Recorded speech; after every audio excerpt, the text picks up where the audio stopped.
সারা বিশ্ব জানে, সারা দেশ জানে সাতক্ষীরা একটা ইসলামিক এলাকা।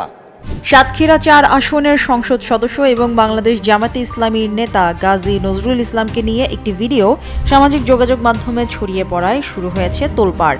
ভিডিওটি প্রকাশের পর সাতক্ষীরা জেলা জামায়াতের মিডিয়া সেল সংশ্লিষ্ট প্ল্যাটফর্ম ক্রাইম বার্তা এটিকে এআই দিয়ে তৈরি বলে দাবি করেছে। তবে একই কক্ষের আরও ভিডিও সামনে এলে স্থানীয় জামাত নেতারা ভিডিওতে থাকা তরুণীকে এমপির দ্বিতীয় স্ত্রী বলে জানান।